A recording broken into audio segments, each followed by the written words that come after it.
Ladies and gentlemen, it's not Saturday. It is Sunday. And so welcome to another edition of the Kayfabe Podcast. I am your host, the Councilman Maya Villa, along with and the sweetest who's wrestling with honey. You know what I'm saying? I was white boots last week. I just saw that. Councilman Maya Villa. Before that, he was final councilman. Yeah, the final councilman. And then, just your have no fear, your councilman is here. But just to give y'all the heads up about the Kayfabe Podcast, we are going through a few changes. Now, we are wanting to continue to make content, but, life happens.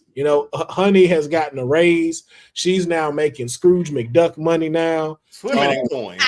Yeah. Now, she was late today, so she's missed her late one. Just swimming in coins. If she's late again, along with Deonne, they have to say the thing that they don't want to say. But you know what I was very curious about? Because like Honey was talking about the ferry is behind, and so that's why I'm going to be late. Why didn't Patrick come pick you up in y'all helicopter? Or do y'all got to get that gassed up, and that would have took too long? I like how I called her mid-eat too. When I was stuck in train traffic, so I was taking transit traffic. I still stand by my question. Why you didn't let Patrick come pick you up in your helicopter? She don't want to forget her roots, man, where she came from. That's only for special occasions. Keeps her grounded. I only break out the chopper for like high profile events. Gotcha. Okay, anniversary makes sense. Why? Birthdays, anniversaries, random Friday night. We get it. Nights out in the city. Yeah, we get it. I gotta get that Harry Potter train station. Like, y'all know, not platform 9 3/4. I ain't gonna lie. I love British accents, but I was always like, if I had one, I want the one that's annoying as fuck. No, not the smooth talking one. You going to the telly? I ain't. You gotta finish your fucking beans. You start acting like a tuss, I'm gonna pump you on the cobbles, you hear me? I want it to be smooth. I want it to be smooth. Scrooge McDuck, I'm telling you, boy. Hey, Honey McDuck. Honey McDuck, yo! It's HD, I need that on a t-shirt. Honey McDuck. We gotta draw a duck that look like honey now. Honey McDuck with the honey logo on the shirt. Yep. Yeah, that cartoon's wild, man. You got to be a honey blend. Yeah, man. But look, we don't want to take up too. Oh no. So also with the announcements going on, so we are going to keep coming with y'all with content, but we are going to be between whether we'll be doing Saturdays and Sundays. I know y'all used to us going live at 9 a.m. My time, noon on Saturdays. But like we said, because life is happening, we kind of have to switch it up. So you want to make sure that you are following the Kayfabe Podcast, as well as my channel, Will Pharaoh, Pharaoh, as well as All Star Fandom and Wrestling with Honey. So that way you stay up to date on which days we will go live. Now, the good thing about this is we do get a chance to know what the schedule is going to be like, so we can get it prepared for you. We found out this week, so I didn't get a chance to make anything to put out, but we will fluctuate between Saturday and Sunday. And then sometimes we will have pre-recorded episodes that we will premiere on the channel. But we just want to make sure that y'all are caught up to know that, hey, we're in a little bit of flux when it comes to having a set day as of right now. But that's okay. Saturday and Sunday, why would you not want to be with these wonderful faces talking about your favorite topic, which is wrestling? Wow. I wouldn't want to be nowhere else. Sounds it's a good time, man. I love it here. I love it here. And House of the Dragon don't come back until next year. So my Sundays are A-okay. Yeah. The only thing I got is with like Righteous Gemstones, which I absolutely love. But other than that, I can catch that anytime. Oh yeah, we here, man. So let's jump into a quick trending topic. I don't want to stay too long on this because I know we got a lot in store for y'all. Not only do we have some trending topics, man, we're talking about John Cena and his farewell tour. But not only his farewell tour, we are creating our own John Cena timeline. Who will he face? How will this historic career end? You're going to want to stay tuned and watch the entire episode of Kayfabe to find out. We also have One Has to Go. Deonne was in charge of this one today. And believe me, you don't want to miss this one either because it is very creative. And then something we have that we are very also excited to present to you is the Kayfabe draft. All right. We're going to talk about that a little bit more into the episode. You want to stick around. I'm just ready. Man, he got his notepad. He good to He's go. so ready. Deonne is so ready. But just on some quick news, I just want to talk about WWE's Road to WrestleMania European tour right now. It has kicked off. We are well into it. It's going to go all the way up until of course WrestleMania. But I want to know from y'all. We've gone to, I think, Bologna. We've been in Italy. We've hit Spain already. But I want to get from y'all, how are you feeling about the leg of this European tour, and has the crowd been bringing it in your opinion? Deonne, I'll start with you. I mean, the international crowds are always going to be like those better crowd. Like, I won't say better, but just those like, hey, we don't know when they're coming back. We're going to put every single yell that we got, every single chant that we got to make them come back. Mm-hmm. That's the whole purpose of it. I will admit, sometimes the crowd can take over and be a little overwhelming for me, just because I was like, hey, let's focus on this match or this promo that's happening. But then certain crowds just infused with what's going on in the ring so well. It's like watching it's like a soccer match in like a wrestling arena sort of feel, and it works somehow. International crowds have been great, man. Like I said, they want to make sure that WWE comes back. They want to make sure they can get a SummerSlam, a Mania, any PLE event that can come through. But I think they've been killing it so far, man. That Cena crowd, I mean, that was a good crowd. That arena was amazing. I love the dress of that arena. But no, I'm enjoying this tour, man. I mean, WWE these last 2 years or so have really embraced that whole world. Have really embraced that whole world in their name, right? We're not staying in the States. We're going internationally every single chance that we get. So yeah, I'm down for it. The crowd's been great. The storylines leading up to WrestleMania has been great. We're on our way, man. We're like a little less than a month away from Mania. It's a good tour to build a lot of momentum off of. Yeah, I agree. Honey, there has been some controversy about this European tour.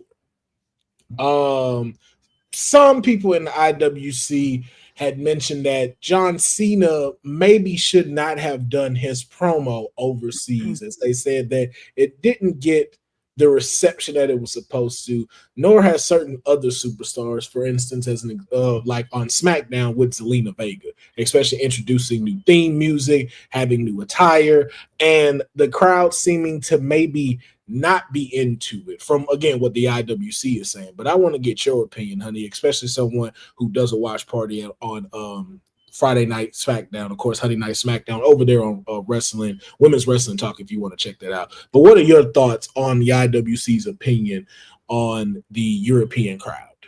So at this point, how they felt about Cena doing his promo overseas. If I'm Cena, I could care less about what the IWC is saying, number one. And number two, it's a moment that worked for him. And it wasn't about working for you anymore, because clearly that's what that whole promo was stating. He was breaking up and getting out of an abusive relationship with the fans who didn't appreciate all his hard work that he put into, even when he gave his heart and literally his soul. And now that he's given his soul to someone who is of the caliber of the final boss, the IWC is not really with it.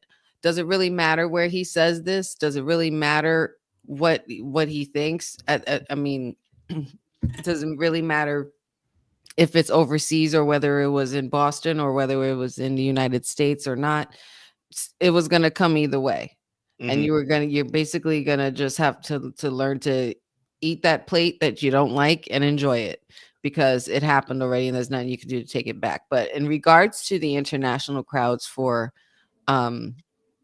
for WWE's events. Man, I mean, it's been a consistent ride with them since last year or the last couple of years, but we really saw it bounce back when we had Backlash, and the reception for main event Jey Uso was absolutely absurd, even to the point where the commentators were talking about it on commentary, and Corey Graves described it as the walls moving.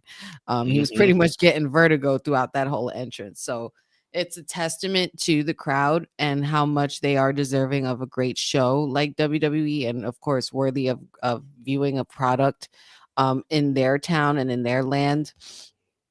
So I'm on board with it, and I'm all for it. And yeah, John Cena doesn't care what the IWC thinks. So that's Is one of the issues that they were at Madison Square Garden the week before?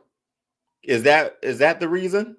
I'm again when it's with the IWC, you never know. I think just the fact anybody, man. Yeah, and I think they want. I think for them and I get where slightly they're coming from. I think they wanted to see John Cena speak about this for the first time on the homeland.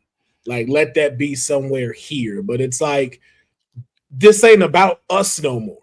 You know what I'm saying? No. Like, it is it's literally about world wrestling entertainment. Okay, they've dove into that world the last 3 years heavily than I've seen like in my lifetime of wrestling with WWE, because they would always just be like house tour shows over there, and we never really see them in like on Mondays and Fridays or Thursdays, whatever, or pay-per-views for even. And I think that's the biggest thing of where it's like, I feel like it's more of a jealousy other than pleasing people, say for the simple fact of they did it better than you would have. Yeah, just being honest, the European crowd has been killing the American crowd, and that's just the fact. And this solidifies why that happened. We're going to have a big piece of history. John Cena's first speak as a heel. Yes, we're going to show like, hey, this is how much we're invested in giving this product overseas because of how well they have received us. So I'm glad they did it overseas. I'm glad this moment happened all the way over there. And I think we're in Germany when it happened. So I'm glad that it happened over there because that's what needs to let us know, like, hey, we are connecting with everyone.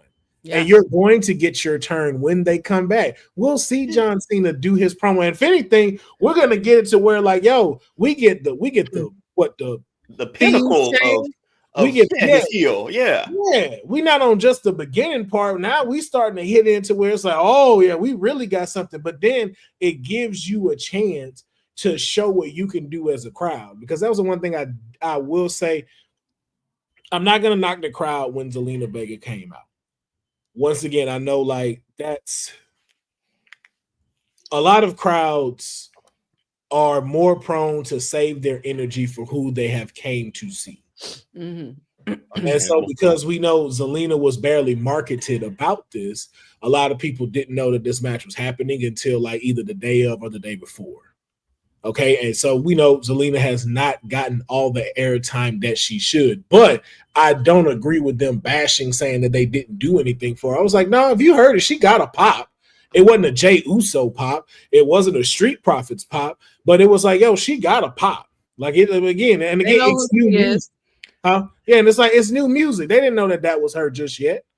But again, too, they're not that's the difference too in crowds, because you're not aware of that just yet. And normally they might do something like that at a live show before they air it, or even promote that she had new music. Same thing with the Street Profits. Neither one, they didn't know who they was till they came out of the smoke. It's a build, right? Like things have to start somewhere. Like if it started in, I don't know, if it started in Atlanta here, fine. If it started like somewhere in Arkansas, Kentucky, Oklahoma, it doesn't matter. John Cena's speaking about his heel turn and why he did it.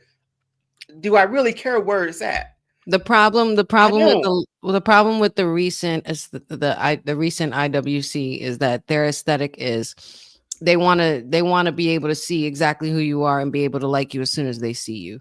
For others like us in the 90s generation and late 80s, it's more about when that music hits. You know what I mean? Like of course, the wrestlers and superstars, both men and women alike, they do tell a story from the moment they walk out and go behind that curtain. But as it's technically the moment before that music hits. What kind of moment do you make when your music hits? Do you get a lot of boos? Do you get all the heat? Do you get a huge pop? Do you get a standing ovation? Do you get a warm welcome? Do you get an okay welcome? For a lot of us, it's more so about how we feel when the music hits, and that's mostly where it comes from for me. And of course, if you're there, of course, you could visually see it a lot better, of course, with their Titantron or what have you. But when I saw Zelina's entrance, I was actually happy that we're getting new music and a whole new aesthetic rollout for her. Like, she looked absolutely amazing and she had a great showing. She's beaten Piper Niven before, so it makes sense that they're just going to continue that going forward, and putting her up against Chelsea Green for the US title eventually. So I would love to see that. But yeah, for a lot of the generation out now, like the generation of kids out now, like, it's more so about what do they see as soon as they see it. Yeah. But it's a build, right? A lot of people are getting a little repackaging here and there, a little new fresh coat of paint, whether it's theme music, whether it's attire. You just have to go with it to a certain point. And just, again, The Rock said it, like, enjoy the ride that they're going to take us on. And like I said, I don't care where Cena would have done it. Zelina, that push seems to be happening, but it's going to take some time. We're starting.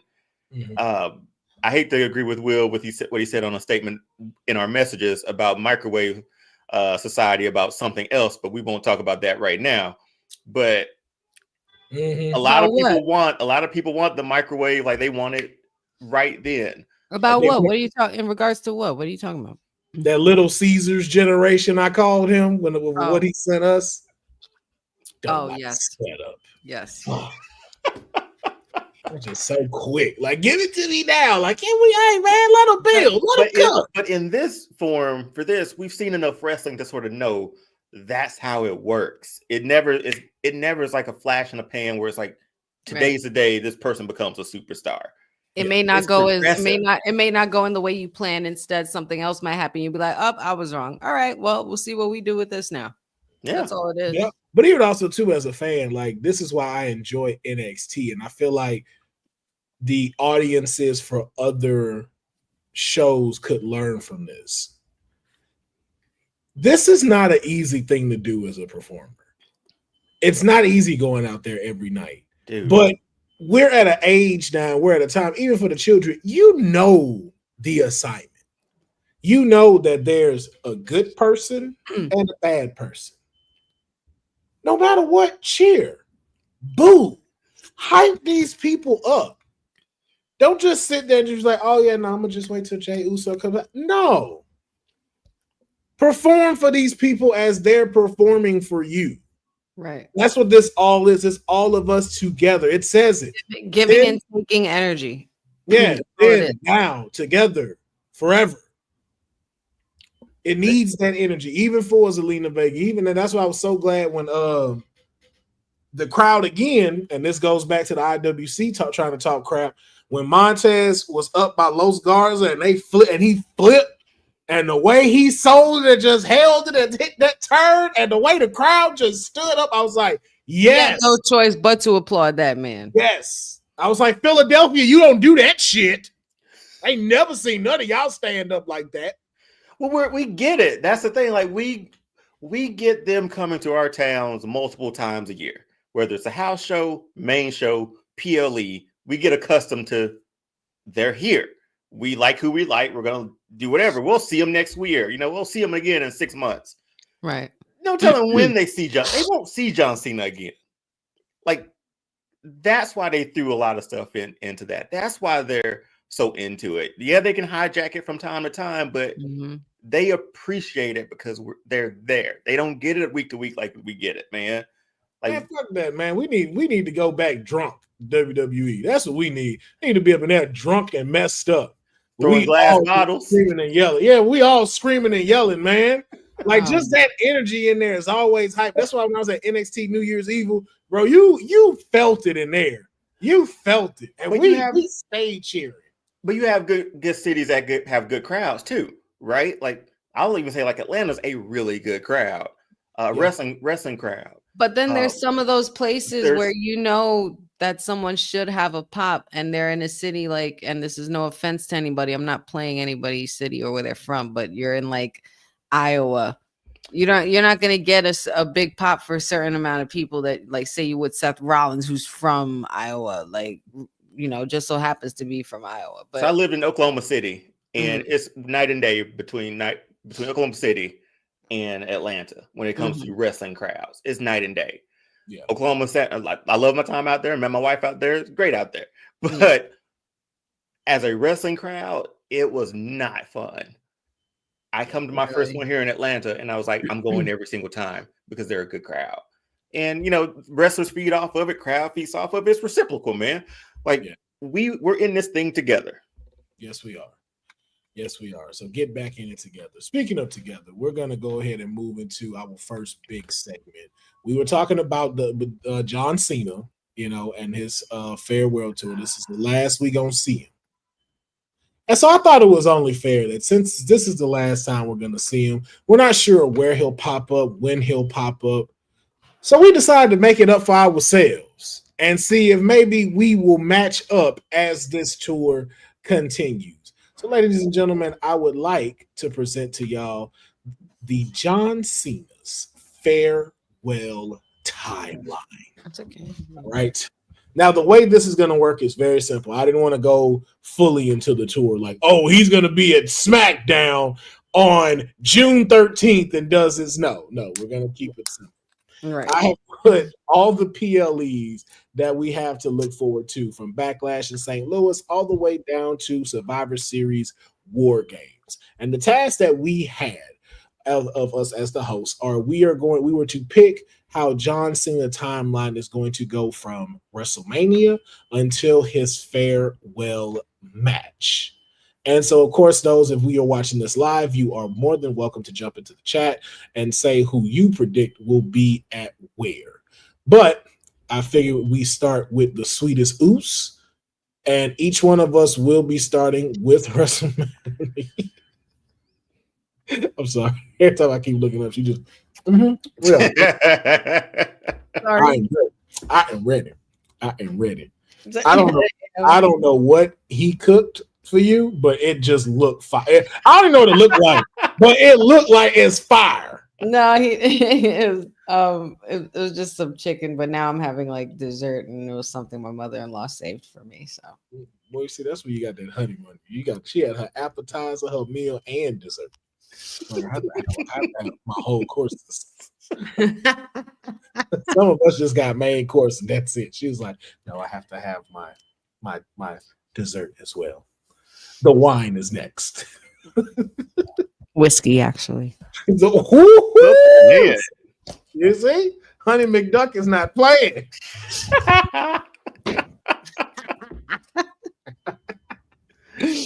Okay. Oh man!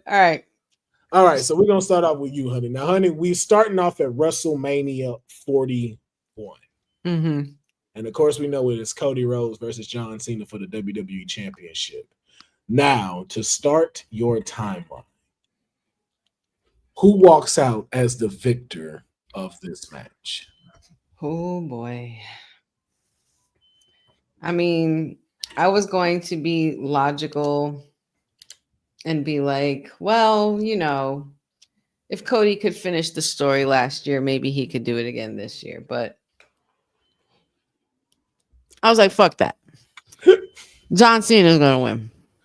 Okay. I put John Cena to win 17 times. Okay. So you are dubbing that John Cena will indeed become champ. Yes. All right. So we got 17 title reigns. John Cena walks away as a 17-time WWE champion at WrestleMania. Mm-hmm. Okay. So now that we have that, our next PLE is going into Backlash in St. Louis. Now, I want to know, now that he is champion, who will John Cena face at Backlash in St. Louis? Matter of fact, no. Let me rephrase that. What happens with John Cena in Backlash. So now I want to make this a little bit more interesting. Is it a match? Does he cut a promo? Does he even show up? These are the choices you have in making your timeline. So I'm going to say John Cena will be at Backlash. Okay. Backlash has been a pay-per-view that's been around since around his time as well. I think it would be appropriate if we see him in one last Backlash. Being that it's in St. Louis, I feel like we're going to go back in time and take a trip down memory lane. All right. I feel like we can get the Viper versus John Cena one last time. Backlash in St. Louis for the title. Cranston Orton? Mm-hmm. All right, now is it just a regular match? Is the title on the line? Title is on the line. Okay. And mind you, this is going to be punt kicking Randy Orton because we're going to see it at Mania. Oh, yeah. Yes, we are. We're definitely going to see that happen. Okay, so we have Randy Orton versus John Cena for the WWE Championship at Backlash. Now, who walks out as the winner? John Cena is still going to be the winner. Okay.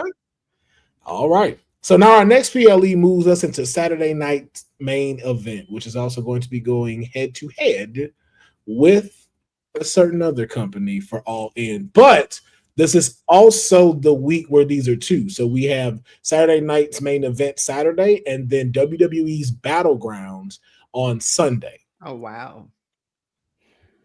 So now paint me this picture for the WWE champion, John Cena.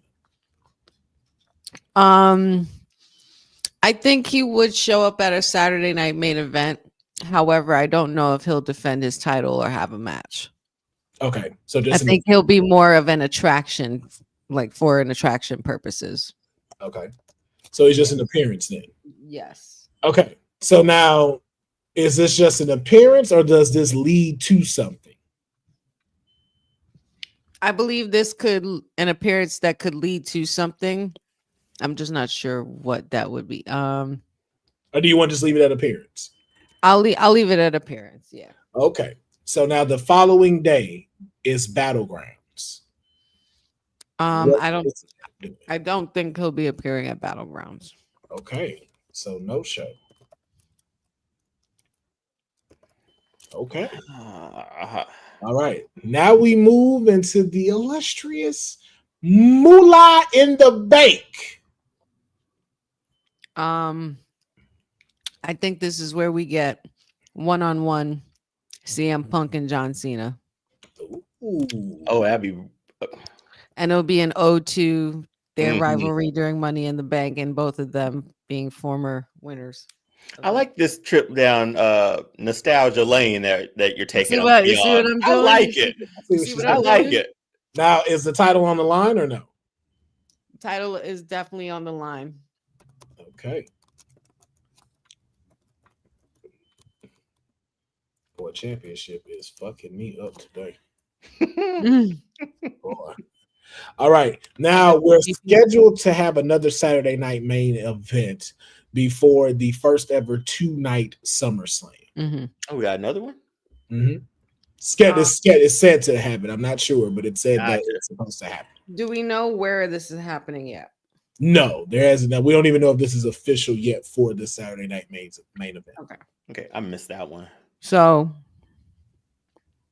I'm going to say another appearance and something leading to something happening in regards to SummerSlam. Okay. I like it. Oh, yeah, man. Oh, yeah, man. I like it. All right. Man, I don't. Okay, so now we have the first 2-night SummerSlam. Mm-hmm. What is the WWE champion John Cena doing at this SummerSlam in New Jersey? You're going to keep taking this trip down with me, okay, guys? Let's do it. Let's run it back to Cena versus The Miz. Ooh. I like that. Mm-hmm. I like that. Mm-hmm. I ain't gonna lie, I battle back and forth if I was gonna have them two go at it. Oh, but I'm You glad kind of need it. You kind of need glad it. you said it. I'm glad you said it. So now is the title on the line? Yes. Well, this guy, I see this guy. DM. Hold on. Well, it's like I got my notepad, and then I got my notes on my other notes on the side screen here, where I'm like, man, I like Honey so far. Oh yeah, Honey got a good Thanks. timeline. She's, All right, hmm. now Clash in Paris. What is? Oh, and then two. Yeah, so I take it. John is still champ during all of these. Mm-hmm. Okay. All right. So now Clash in Paris. What's happening there? I feel like we could see. I mean, we're going international now, and Paris is big. You know, we're going Hollywood now. It has to be a pretty good marquee main event. So I'm going to go with. I'm going to go with the Tribal Chief Roman Reigns and John Cena. Ooh, man.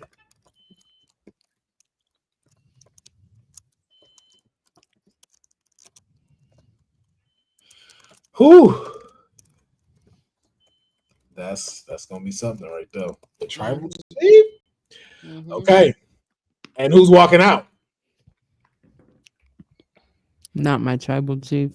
Dang, that's tough to say. That's real tough to say. Yeah. All right, so now we don't know if this is officially scheduled, but we know that this does tend to happen around November, which is Crown Jewel.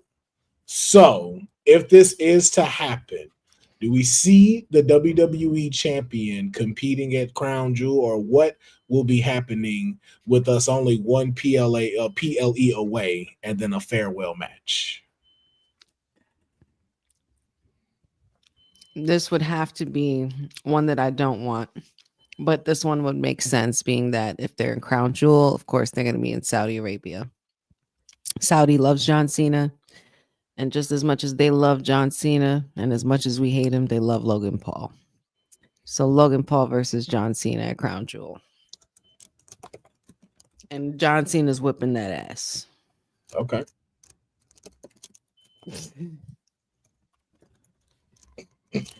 All right. Now we move on to Survivor Series War Games. A lot can happen in this one. Mm-hmm. A lot of ways this can go. Yeah.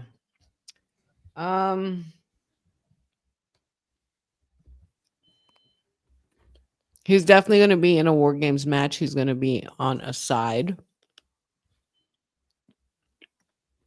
As far as who's on that side, I mean, he would have to be obviously anyone aligned with the final boss, or the likes of maybe a Drew McIntyre. So you saying War Games match? I think I would see a War Games match, but then again, I wouldn't. You know what? No. Timeline, what you doing? Not putting him in a one. I'm not putting him in War Games. I mean, you got to be one on. You got to be 1-on-1. We haven't had a championship match at War Games in a while, have we? No. I wouldn't mind if it's John Cena versus Gunther for War Games.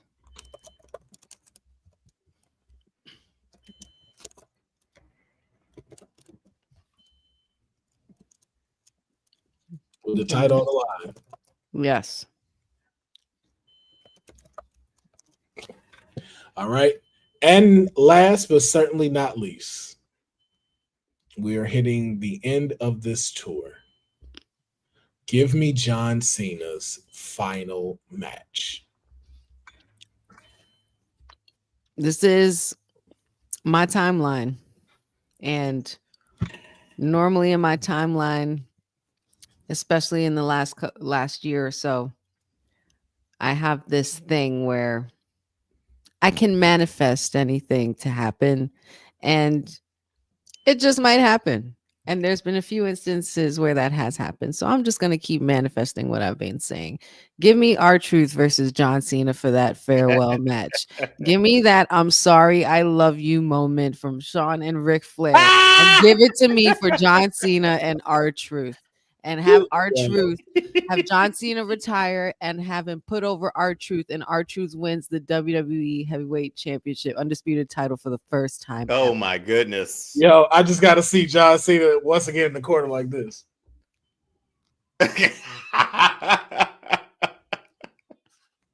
I got to see that. I got to see that if that happens, yo. Yeah, just that smile again. I'll be like, that's how you go out. But that is my timeline. And if you notice, I'm taking you on a little ride. Oh, yeah. John Cena retains against everyone except R-Truth. Well, there you have it. There you have it, ladies and gentlemen. And just for our audience that is listening to the audio version of this podcast, let me break it down for you. WrestleMania, John Cena goes into his 17th title reign. At Backlash, he will take on the Viper, Randy Orton. And then Saturday Night Main Event, you will get an appearance by Mr. John Cena himself, showing, I guess, his non-hustle, his disloyalty and disrespect to everybody. Then Battlegrounds, not even going to show up because to him, what's the point? What the fuck is a Battlegrounds, right? Then we get to Money in the Bank, CM Punk versus John Cena for the WWE Championship. Then we have another appearance at a Saturday Night Main Event. We move into the 2-night SummerSlam in New Jersey, where The Miz will attempt to take the championship away from John Cena and will fail. Then we will go to the Clash in Paris, where the Tribal Chief will also look to knock down Cena's 17th title reign, but will come up short. Then we move into Crown Jewel, a beloved place for John Cena, where he takes on the social media megastar Logan Paul for WWE Championship and will reign supreme. Then we move into Survivor Series War Games, John Cena versus Gunther for the WWE Championship. The first time the title has been put on the line at Survivor Series in quite some time. But Gunther, the ring general, will fall to Mr. Hustle, Loyalty, and Respect. And the farewell match will be against a man that looks up to John Cena, consider him his hero, his childhood hero, even though he's older than him. Yes. R-Truth versus John Cena for the WWE Championship.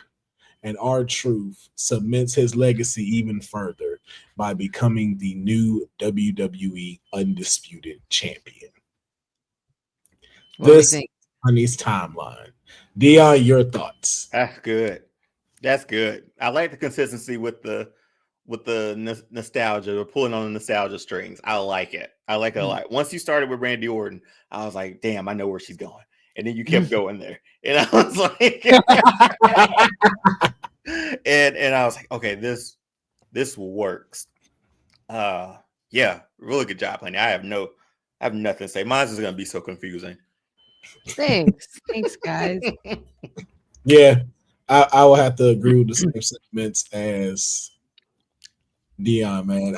All of these, what you did was you put together. Every one of these are going to be such excellent buildups leading to these matches. Like none of these are not going to be great promos, great promotions through these two. Great commentary segments, mic segments. Like you have the next year of him. Whoever Cena faces is just going to be such great buildup. And I love every minute of this. And just a farewell one because no one sees it coming. Exactly. Everyone thinks it's going to be this. Everyone thinks it's going to be that.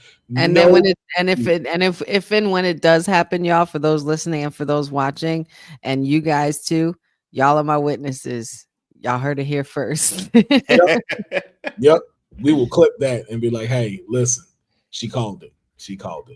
But that is Honey's timeline. Please let us know what you think in the comments about Honey's timeline. Deonne, do you need a little time? Would you like? Nah, man. I say we just rip this Band-Aid off, man. I can give you a little time, sir.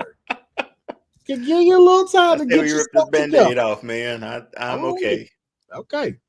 All right. So we're gonna start now with Deonne's timeline for John Cena's farewell tour.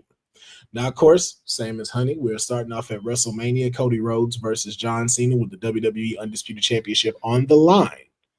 Now, people's nightmare. Who walks out the winner at WrestleMania 41 in your timeline? I got Cody winning and John crashing out. Wow, you such a. Like, I was gonna say, do we really have to have him answer this one? But we're going somewhere. Okay? Because it gets interesting that he doesn't get 17. So now I'm very curious what this year looks like. You got to draw out that hunt, right? You know, come on, man. We're only in April. I was going to call you something so disrespectful right now. So I'm gonna put it in the private chat because I was like, it came to my head, but I was like, I can't call him this. This is too disrespectful. Do you even want to put it in the private chat if that's the case, man? I don't know. No, because I know how this gonna laugh. Okay. So Cody versus John Cena, and Cody's finishing another fucking story for 2 years now. I said it in the private chat. See, y'all only got another hour left for me. And then I'm not gonna call. I was like, no, because that's very disrespectful. I was like, no. I feel so bad that the people that are listening and watching it won't know. Don't leave it to the imagination. No. I got too much respect. It's fucking hysterical, though. It is. It's fucking hysterical. But I have too much respect for Deonne to say that to him or to say it out loud. I appreciate it. The people's contradiction. You're daggone straight, HD. Gives a whole new meaning to Cody Crybaby. I'll tell you that. All right, backlash, right? Said I got Cody winning. I was like, oh, you such a. It would have came out so fluently too. It did. And I was like, don't say that. Don't say that. Okay, so Cody continues his story. John Cena does not get 17 at the grandest stage of them all. My thoughts exactly. But hey, I still want to know this timeline. So now we're going into Backlash. Heel Cena. What is Backlash looking like for John? I got him no showing. Backlash. No show. Okay. Really? Yeah, because it leads us up to something else. All right. Okay. So we got a no show at Backlash. Now we're moving into Saturday night's main. So I got him not in a match, but he will appear. I think he's already scheduled to. But it's a beatdown of Cody at Saturday Night Main Event. Okay. So we getting a Cody beatdown. I'm all for that. All right. Moving into Battlegrounds. Okay. You said it yourself, like NXT was that or something like that. You saying it like Sexy Red, Battlegrounds. Yeah, he's still part-time. We got some Raw dates in here. I got him no show in Battlegrounds. Okay, no show in Battleground. I ain't gonna lie, this one is the most realistic one. I'm gonna be quite honest. This is even more realistic because he's part-time, and we went through a long time of part-time champions, and even with Roman's appearances, you know. Man, the day Roman shows up on NXT TV, I'll faint. So this is where we start to have fun, I think. Okay. He puts some stuff in the Money in the Bank matches and wins. Okay. John Cena is Mr. Money in the Bank. Oh, okay. To go back at Cody. Okay. Mm-hmm. I like that. I just have him appearing at Saturday Night Main Event if that's on the schedule as champion. He's gonna cash in before. No, my bad. Take it back. No, he's not champion yet. He's just appearance. Appearance here. Oh well, we know he's gonna be crowned. So of course, his cash in is gonna work. Okay. All right. Okay. So this is where the cash in happens. He cashes in on Cody. He still has the championships up to this point. I'm not sure who would take it off of him. Okay. Cash in at SummerSlam. Very reminiscent of how a successful cash in. Yes, very reminiscent of how he lost to Edge after a grueling match of whoever Cody might be up against. Cena walks in, 2 AAs, and we're out of here. Okay. What was the name of his move before that? Before changing it? The STFU? No, that was the... What was it? The AA before the FU. That was good grief. I couldn't remember that to save my life. Couldn't remember that to save my life. All right. So this is where storyline goes in a little bit more here. Clash at the Castle. I almost had him versus Logan just because Logan has always been that person to make these trips and go up against them. But I got a little rematch, man. I got a little WrestleMania rematch with Cody and Cena at Clash at the Castle. I mean, Clash in Paris. And this is where the intrigue of people talking about a third man just rears his ugly head here. Okay. Because I got Randy Orton being that third man to set up a beef between Cody Rhodes and Randy Orton to finish out the rest of the year there. Okay. All right. So we still got John Cena holding the title? He's still with the title. He wins that. He still has it. All right. So now we're moving in the crown jewel. I don't know if I put crown jewel on the note. I mean, you can say no show. Yeah, I'm not sure if I put crown jewel on my notes for that one. Because I jumped right to Survivor Series. I was like, I don't want him defending that Survivor Series. I want him in a classic War Games match. Okay. Did you? And now, so he's on a team. Say what? So he's on a team. Yeah, it's Team Cena versus Team the person that you don't like. Cody. I can see that. I actually could see that. And that's as far as I got. I don't know what that team makeup is. We got Roman. That's cool. You don't have to come up with it. It could be a Roman Cody situation of a team up again, since we got Roman Punk last year. But imagine all three of them. No. Imagine Roman, Cody,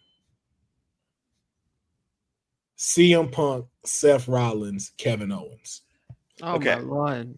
I got a headache. So it was even me thinking about I had that list minus Kevin Owens, I think.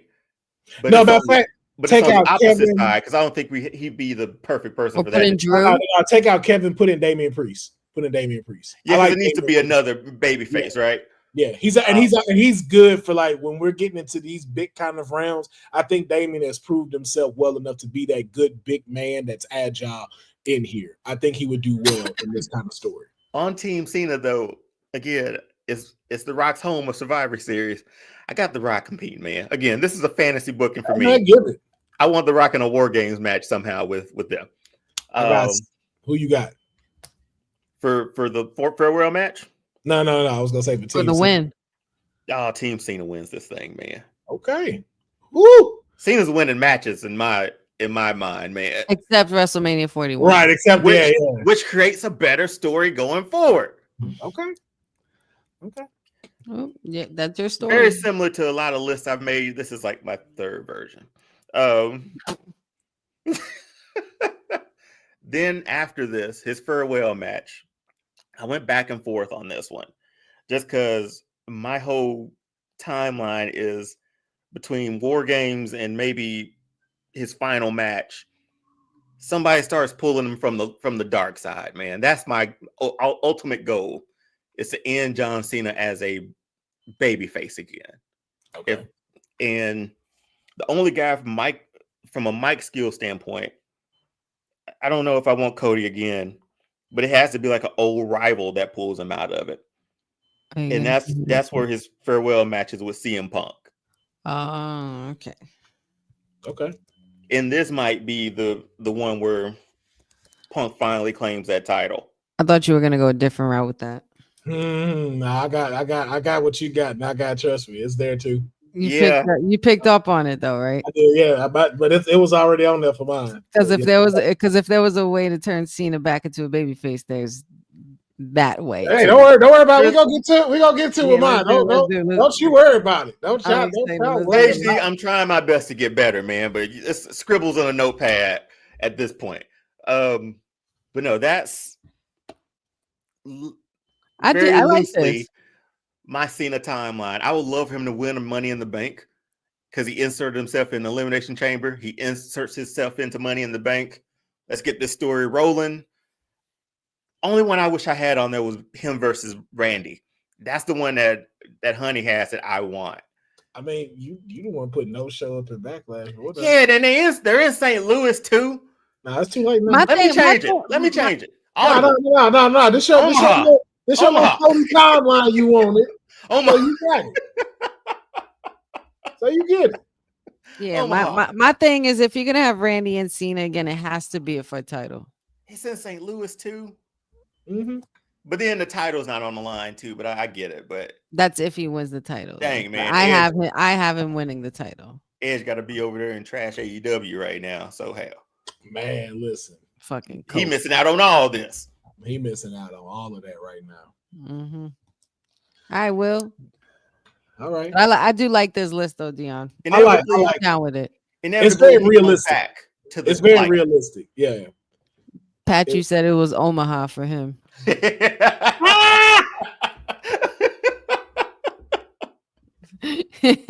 Call that audible, man. Hold on. Oh shit. Okay. Mine is a little different. Mine is definitely a little bit All different. right, let's go, partner. Yes, indeed. So, very obvious. I'm unlike this Cody fan here. John Cena will be winning at WrestleMania I don't for think his. it's gonna happen, man. Okay. Again, this is my timeline, not yours. In this timeline, it's happening. And it's 17. You Okay. ain't ruining our timelines. Ain't Deonne. ruining our timeline. All right. Sick So of you. So he wins his 17th title reign. Now for Backlash, this is why we tag team partners because we got so many similarities. And I was definitely going with Randy Orton. We all said that. You didn't say that. You didn't say that. You said no. You said no show. Yeah, you said no show. And I'm doing it though in a last man standing match. Ooh. Last man. Take me back to 2009. Yes. Does he break out the duct tape again? Oh, he break out all of it. He breaks out all and of they it. both break out buzz cuts. Yes. Fuck our whole head up.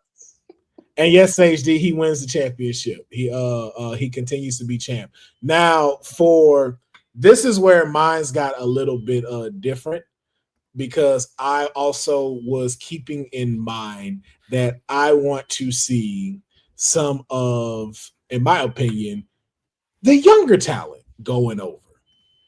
So again, this is because it's my timeline. At Saturday night's main event, I have John Cena, not defending the title, but in a match. John Cena versus Braun Breaker. Ooh. Could you imagine that match at like Cena's peak? Man, listen. That'd be Like ridiculous. that would been Super Cena selling versus for him? days. Selling for days. For days, yo. 4 days. Okay. And No title, right? no title on the line because at Backlash, at Battlegrounds, he will be defending his title. He will definitely be defending. You working them but 2 nights? John Cena gonna work. Oh, He working. are you going where I think you're going with this shit right here? I got ourselves a fatal 4-way match. John Cena versus Jacob Fatu versus Carmelo Hayes versus Damian Priest. How did we get here? Title on the line. How did Jacob and Carmelo? How did we get here? NXT. Because Nick Aldis does not like the way John Cena has been acting, nor the final boss. So this is his stand after what happens with Braun Breaker. They do not like how Cena is acting. And so since he wants to so-called act like he runs the shots, this is why he's getting this match. Okay. I honestly thought you was like Obafemi. That's exactly what I thought. Listen, man, listen. If I went full out chaos, this would have been different.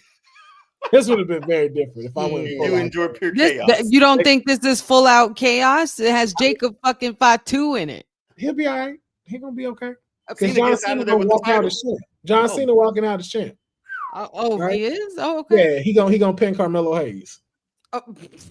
He good for the 3 count. Yeah, he good for that. Poor Carmelo. But he's in the fray, man. He's in the mix. Yeah, he ain't in the match at Battleground. Come on now. He in the mix, baby. He ain't showing up for mine, Nah. No, I don't think NXT. I don't think Battleground. No. Battleground is Wait. Is Battleground NXT? Yeah. I thought it was an NXT pay-per-view. Yes, Well, it is. I didn't think about that. Well, this one is Mr. now NXT. WWE. It's a WWE one now. Hey, it's a fantasy booking, Will. Exactly. We took it back. But thank you, Boza, for letting us know that. Hey, full roster, y'all coming. Oh, yeah. NXT. You SmackDown Raw, get over here.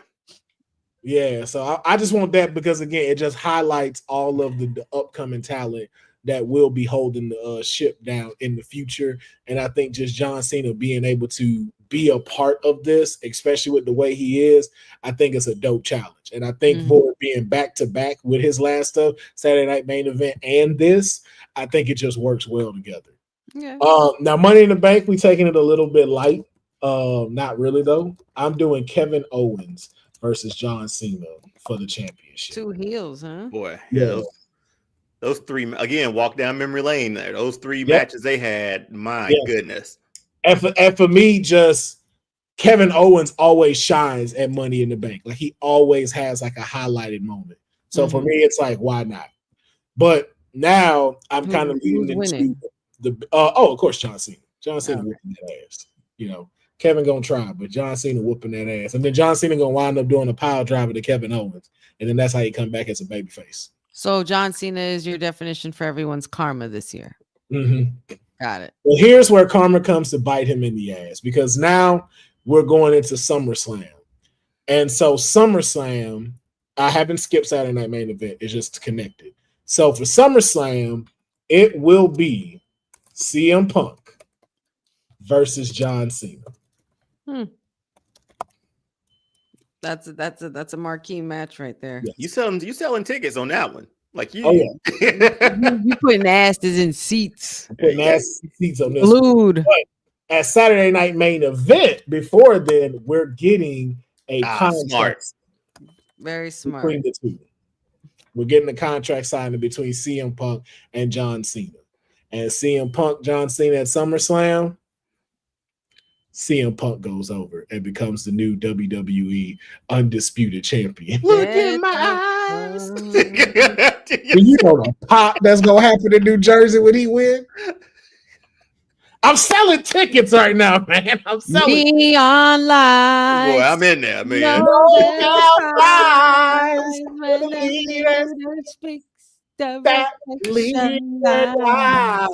Oh yeah, I'm telling you, I gotta give it to you. Yeah, exactly, Boza. That crowd would lose their shit. I absolutely would. I would lose their shit. So John Cena puts CM Punk over. He becomes champion. Now at Clash of the Castle, I'm disturbed that I see no Cody Rhodes in this entire timeline. Because he was wiped out at WrestleMania 41 by.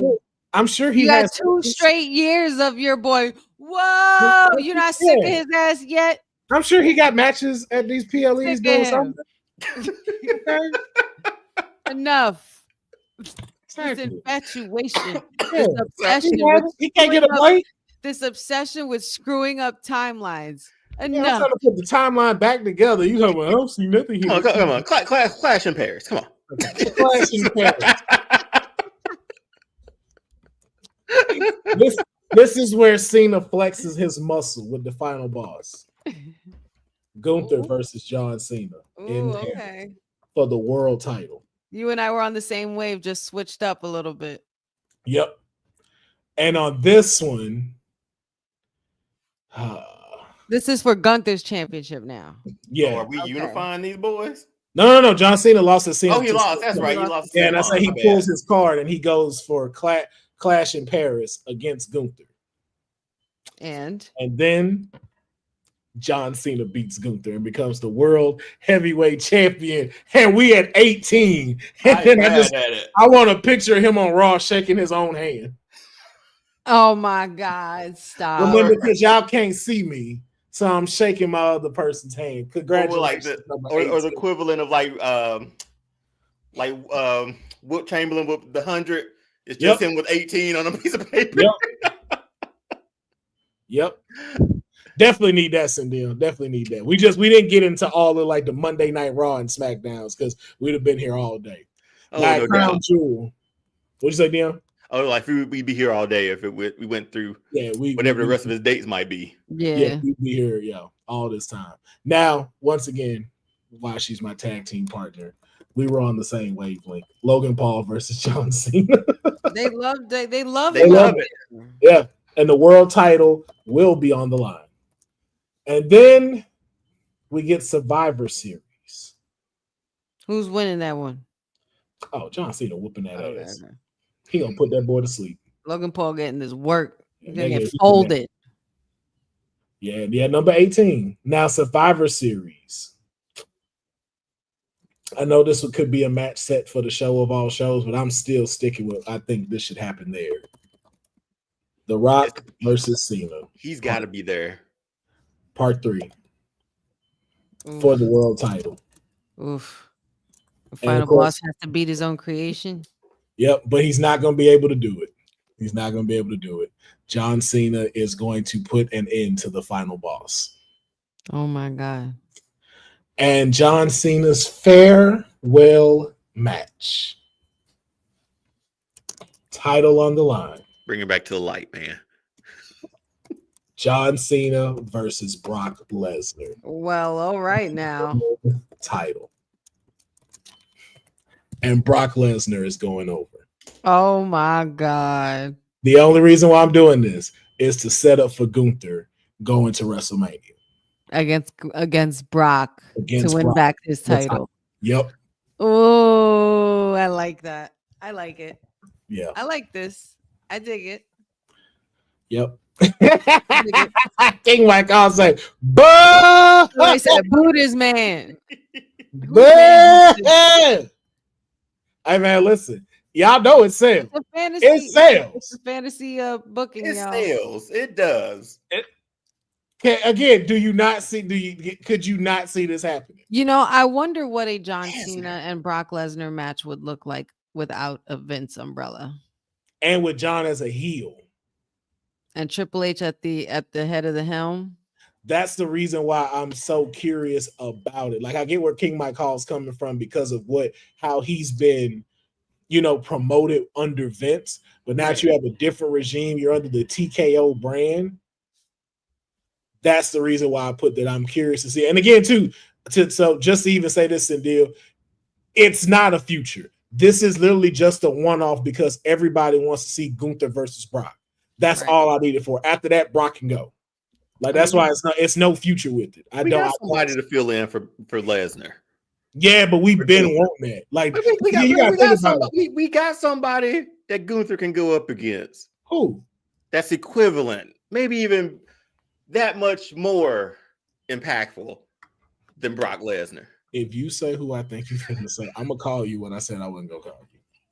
I'm just saying, who's more impactful? I'm afraid of you. You know who he's talking about. You know who he's talking about. Who I'm talking about. I'm gonna shut my computer off. They teased it last year. This man's got one more match left in his tank too. Gunther versus Goldberg, man. Write it down. Make it happen. So that was John Cena's farewell timelines for us. Thank y'all for sitting with us on these. This man said, yo. I'm gonna say this one though. You're a Goldberg whore. That's what I'm letting you know right now. You are a Goldberg whore. You are standing there too fucking much with go as the final match, bro. No, I'm just saying, not for that final match. He can have Lesnar. Are you talking about Gunther? For Gunther, we got somebody. Bro, that's gonna happen at Battlegrounds at best. And that's an NXT PLE. All right, I'm done. Yo, no, if Goldberg beats Gunther, no, I will stop watching WWE. I promise you. I promise. I would just stop watching wrestling. Dude, Goldberg's last run was perfect. I'm sorry, what? It was the Goldberg we wanted. No 20-minute matches, no 15-minute matches. 8 tops, 8 minutes. Goldberg, you wanted. Speak for yourself. Okay, remember when he took Lesnar out like that? Yes. How cool was that? That was the last cool match he had. We go to WrestleMania, the next match. Hey, ain't none of that. Hey, lift it up a little bit, honey. Turn our screen up. The title's blocking it. Lift it up just a little bit more. So they all there. We go right there. Perfect. Can I blow this up as one thing? Nope. You do it. Nope. The Lord Nope. said we can't do that. The Lord Nope. said it's supposed to happen like that. The worst. Perfect. His last run was perfect. Perfect is a The strong Goldberg we wanted. I don't Y'all know. just mad he beat who he beat. I don't know what you're watching. No, I'm mad that it was a bad match. Which one we talking about? All of them except Brock Lesnar. You know, Oh, if we're gonna be honest, the Undertaker match. That's his run was solid. it wasn't solid as a strong He word. put whatchamacallit over in Mania, didn't he? At the pandemic mania. You mean when he took out the Fiend? Sure. You talking about when he beat Braun Strowman? No. Wait a minute. Was it Drew he went up against? Who did he go up against? Lesnar went up against Drew, didn't he? Yeah, but then it was the next year. Goldberg did go up against somebody. Who did he put over? He lost. No, it was Braun. Yeah, it was Braun Strowman. Because remember, he was supposed to face Roman, and then Roman got COVID. So he had to go up against Braun. And this was for the vacated title. We should rewatch that run from when he surprised Lesnar till his last one. Those were the matches I wanted to see from Goldberg in WWE. Let me just be honest with you, bro. Complete and utter chaos. I'm a Goldberg fan. I'm gonna tell you where Goldberg should have stopped before he came to WWE. Goldberg should have been one of them people that just stayed in the ether of WCW's memory. Nope. That was it. Because WWE run was not great. The first one was not. None of them. This one was better. This one How was is it better? He practically killed himself and almost killed someone else. A legend, The Undertaker. Undertaker wasn't in the best shape of his life either. Okay, he's to blame too. Okay, but you're gonna put somebody like Goldberg in the ring with him, and you're gonna call that match perfect? I didn't say. I said. Oh, he concussed himself out. He concussed match. himself before he even had a match. Dog. I said, scratch that match out, and everything else he had before then. that Goldberg run is in comparison to how you feel about that Mortal Kombat movie. Nope. Yeah, do with that as you will. All set up, and we didn't get to, and we haven't got. Talk about a mid run. All I know is I had a ball. It is Boondock Saints 2. I had a ball, man. That's what that one was. Spear, jackhammer. Pass. Hard pass. Pass. Sorry. See, y'all didn't grow up in the South. Well, you kind of grew up. I did. That's why, I am a huge Goldberg fan, which is why I'm saying it the way I'm saying it. Right. He should have just stayed in WCW and let that legacy live on. The same thing with Sting. Sting should not have came to WWE. What she said. Because all of that, it's just like, yo, Brett should have put his hand up.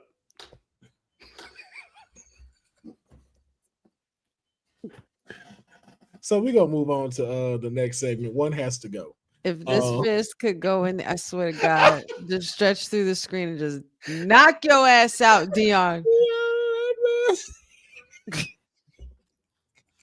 Brett should have moved his hand. Should have put his hand up, man. How dare you? I'm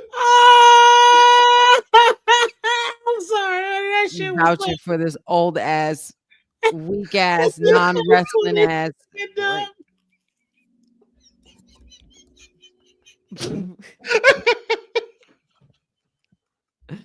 Bullshit, man. Yeah, word. Thank you, Sage D. Deonne Berg.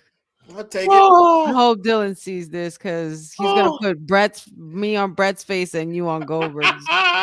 Kicking my head off. God. Oh, I'm so sorry. That delivery was great. Sorry. The Deonne, these are the only words I have for you. These are the only words I have. You raggedy bitch. You raggedy bitch. Oh, bro, thank you for that. I needed that. That was great. I'm sorry it was at Honey's expense, but damn. Hey, when I tell you, just like good comedy at its best. Like, put that in the sitcom. That's ready to go. This is cook, ladies and gentlemen. Oh shit, man! But yes, Goldberg should have never came back. That's still going to be my opinion. Goldberg. That's the moral of this story. That is the moral of the story. Goldberg should have stayed where he was at.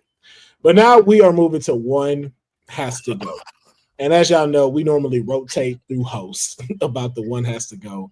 And for some reason, they have turned into this debauchery of hate to try to piss each other off. I don't know how it started, but for some reason, we have gotten very diabolical. Wait, was this one diabolical? I don't know. We don't know. I haven't seen it. Let's see. We'll find. I'll let you know in a second because what you said was diabolical enough. Right. Man. And this week's was Deonne's selection. Not even a wrestling. I knew to put my hand up. Huh? Without first call that wrestling.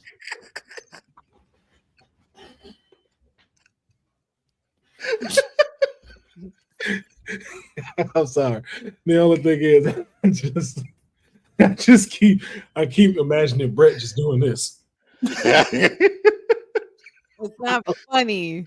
Y'all stop laughing at my hero. Oh my god. It was a career-ending injury. It was, man. I shouldn't be laughing this hard. You shouldn't. That man said put his hand up. Okay, ladies and gentlemen. One has to go. I'm going to move the microphone to Deonne. Deonne, please present to. That was the A in front of it. Oh. Okay. So this is a list. The greatest wrestling attires of all time. So not these that are listed, but the person. So Macho Man's, his entire catalog of what we've seen, the New Day's entire catalog, and so forth. And one has to go. So top row, we got Macho Man, New Day, and the drip god himself, Seth Rollins. Second row, we got Bianca, Shawn Michaels, Ric Flair. That one is wrong. Third row, Jade Cargill, Rey Mysterio, Naomi. One has to go. Greatest wrestling attires are we of all going time. Just left and right, or are we going up and down? Too? I only honestly did it from left to right. So if we want to just mix it up later, but yeah, left to right. Because up and down is disgusting too. Yeah, it up is. And down is disrespectful. But left to right, left to right. I already know my first one, my first row. Really? That quick? I know my first row. Yeah. And I think I know my second row too. I know all three actually. Very quickly, yeah. Oh, this was easier than I thought then. So Bill had a question for you, sir. Oh, how's Oscar? It was close. Close. Meaning he was thinking about it, but he wasn't really thinking about it that much. Well, I was looking for more women to put in here too. Mm-hmm. But there was a few. She was just right outside the list. She was right there. Becky wasn't even in there either. That was a political answer of you. That was very political of you.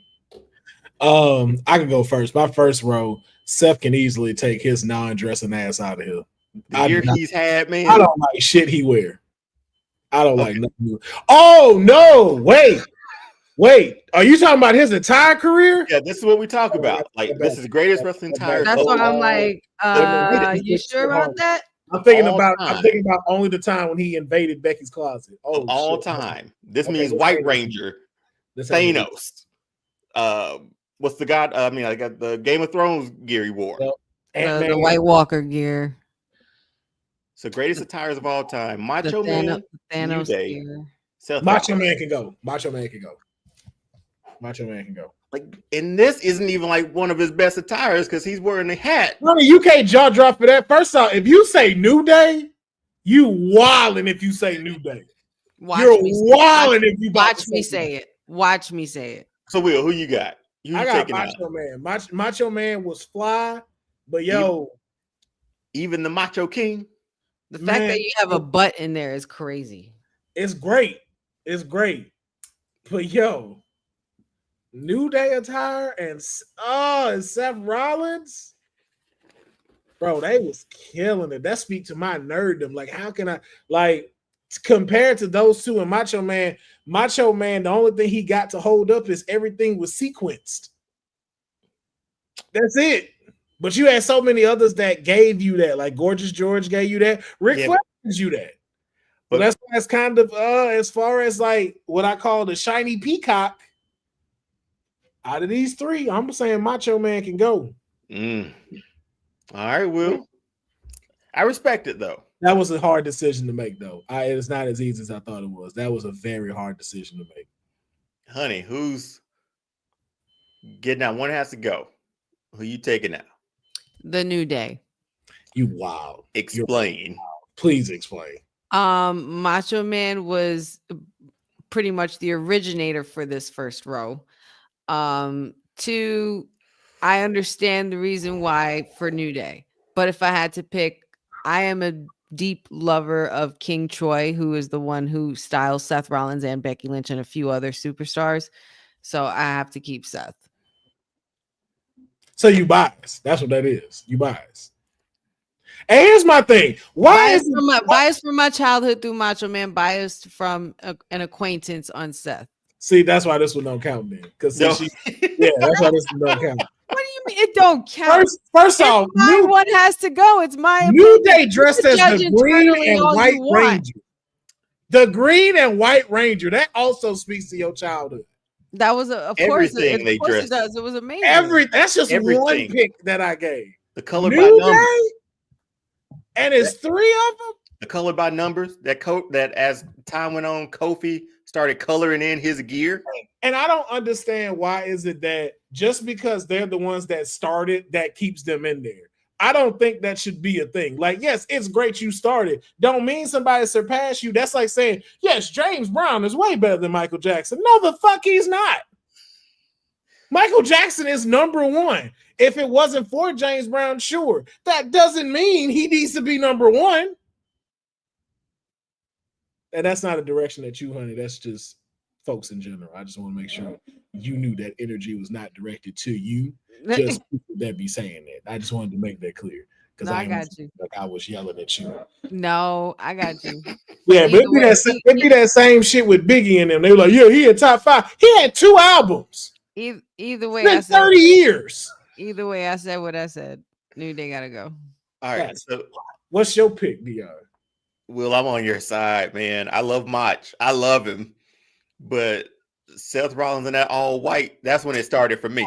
I was like, come on. I like where we're heading. And then we were Dallas 38, was it? 30? Mm-hmm. I think it's 38, right? Where he bust out the robe and the I guess you call it lace. I don't know, but it was with the blue when your boy first appeared. You know, yeah, that was the match of the night. New Day came out as Super Saiyans, yo. It was somewhat the match of the night. But yeah, I'm going Mach too. I love his gear, the Slim Jim gear, the WCW gear, his Macho King gear. But I don't know, man. Seth Rollins is just it's tough, man. I got to keep him in there. So Mach is heading out. That pains me to say. You know what? Honey waited until Black History Month was over so she could do this. She was that's like, some bullshit. I ain't gonna do it February, but when February over, Cat, get on her. Cap, roast her like y'all roasted me. Bullshit. Hey, ooh. Can I change my answer? Nope. Nah, we locked in, man. Hey, all I know is whatchamacallit, there's a pay-per-view in St. Louis that I didn't get to change that on. So all right, that's fair. That's fair. That's fair. You have the right to bring that up. You have to bring that up. All right, the second row. Second row, we got Bianca. Makes her own gear. Makes other people's gear, I think. Yes, always has different gear for every big show. Up against Shawn Michaels. I mean, no more words. Next one, Ric Flair. The Robe King. Man, you cold for this one. You a cold piece of work for this one. Honey, let's go with you first. I'm so sorry you got to go first. Bianca. I really hate that this row exists. Yeah. Because we already know one she can't go against, and I'm the same way. One I refuse to go against, and that's right. Shawn Michaels. Exactly. Like he was the king of the drip back then, and then look at that picture, and the shades, the mullet, the dancing, and the strip teasing. Like you're not topping that. I- a lot can be said for Bianca and her gear, man, and to be making that shit from scratch is no easy feat. To do your own, and sometimes she does it last minute, while she's on the road. She I'm even does playing some Montez stuff for. together. She does the Street Profits gear as well, and helps the other designers. And I have nothing but love and respect for the Nature Boy, and I know the prestige he brings to the kind of history when it comes to these outlandish and outrageous attire and gear. But I'm gonna have to get rid of Ric Flair. Woo! Will. All the robes. All the Shawn Michael chaps. You're not gonna get rid of Bianca, are you? You are. You are. You are. What? Hell no. Oh, okay. I was gonna say. Hell no. I wasn't sure. She knits her own stuff like that right there alone. Like Mhm. And it always looks it's always fly. And the fact I amazing. found out she do the jackets too. Like no, that Even down to her outfits, like not just Yeah. her wrestling gear. Like Bianca, that could have been her job and not even wrestling, and would have been making all of the bank. mhm. Man, Shawn Michaels can go though. I'm kidding. I was about to say. Yo, I literally just took a deep breath and held it. Nah, man. Again, the same thing kind of with Macho. Like you got other people. Like as much as I like the road, your daughter got the road. So there's that. And you didn't get it from yourself. Like Gorgeous George is the one that started that drip. So I've already seen it, and we still got the glorious one, Bobby Roode. Come on, in the road already. So you know what I'm saying? Like, as much as I love, man, the Nature Boy, man, Ric Flair can go, dog. Oh, it's so hard to say. I'm sorry. This It's not even Flair disrespect. it's not. If I just refuse to get rid of Sean and I stand by the EST. Oh no. Let's ask this wild then. Cindil, who you picking to go? Yeah, one got to go in that row. Who you taking out? Who you got, Before Cindil? Cindil answers hers, I'm gonna answer mine. I gotta let Flair go too, because I love his robes, but every time Bianca comes on the screen for her wrestling gear, I was like, oh, look at her gear. Yeah. Like that catches your eye. Shawn Michaels. She ain't missed. Shawn Michaels' presence demands that you look at him, so you're not gonna not look. Exactly. The dripped in gold with that one, and the white, the red. Like, come on, Shawn Michaels. Other than Elimination Chamber, nope. Cindil, hey, blocker, go ahead. No. No, Cindil. Oh, girl. Could have a whole career just of attire. You said blocker. We need to clip that. Dylan, we need to clip that. Somebody find that and clip that. Blocker. Oh, I wasn't going to block him, but oh, God. He came in with the quick work. Block. Oh.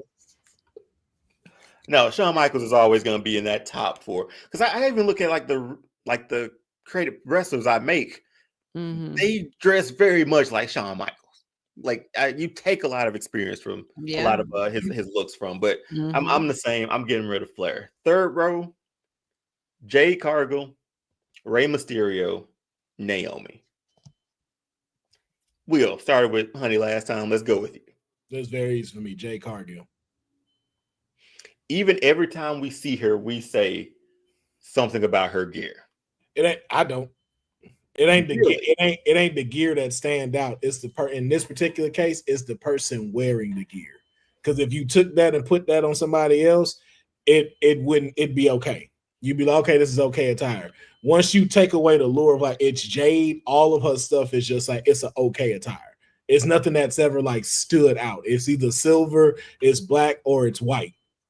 It's her who's wearing it that makes it pop. It's the body in the attire. It's the body in the clothes. So it's her that is the attire rather than the attire being the attire.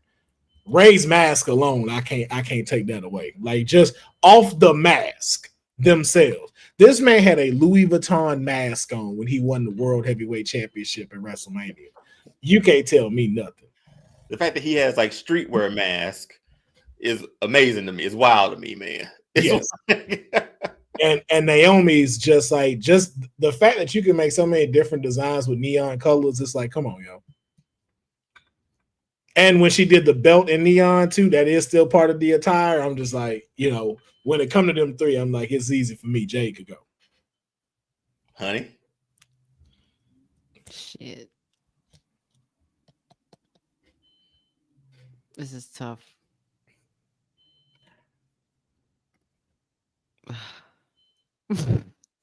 I'm not gonna say Rey Mysterio. I'm stuck between the big 2 out of 3. Ironically, the 2 that have beef right now. Mm-hmm. I'm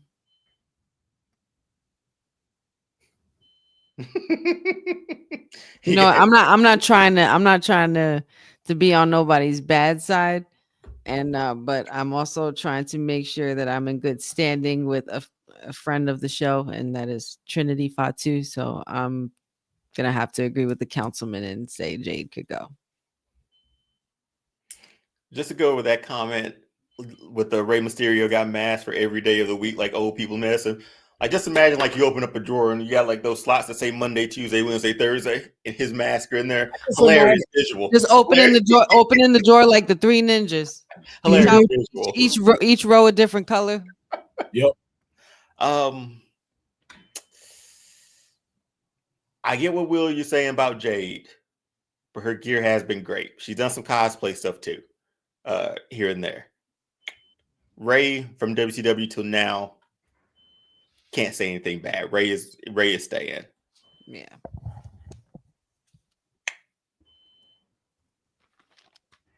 Maybe Naomi for me. And I do like neon lights. But possibly Naomi. The fact you going possibly. It's a strong possibly. Meaning I got a 2 and a sure yet. We have to pick one though, but I got he's a not 2 and a sure possible. which one he's picking. Right, he's not gonna pick. Yeah, right. He's like, maybe. I got a 2 and a possible. Yeah, I'm keeping Jade and I'm keeping Rey. All right. Everybody can't display good taste, but it's cool. We all can't be perfect. We all can't be perfect. You know what I'm saying? That was fun. I like That was a good one though. That was a good one. Yeah. Very also difficult. Not as easy as I had said at the beginning. This was definitely difficult. But you said it was all attire. And it's like, yeah. Of all time, man. Seth is up there. Seth, that's who you're gonna pick out all of these? I mean, Seth is growing with his attire, man. No, you had it right when you put the one in the middle. Oh, of course. It's all about HBK. I was like, there's no words. I didn't even describe his stuff. There's no words. We know what Shawn Michaels brings to the table. It's the drip of all drip. I was like, what do we even mullet and all that? The most copied superstar ever, probably. Ever. Even from his gear to move steps. Yeah. Most copied wrestler ever. Yeah, what's up, AEW and them super picks? Oh, really? Yeah, I went there. My bad. That's on me. No, Cindy went there. Yeah, she went there.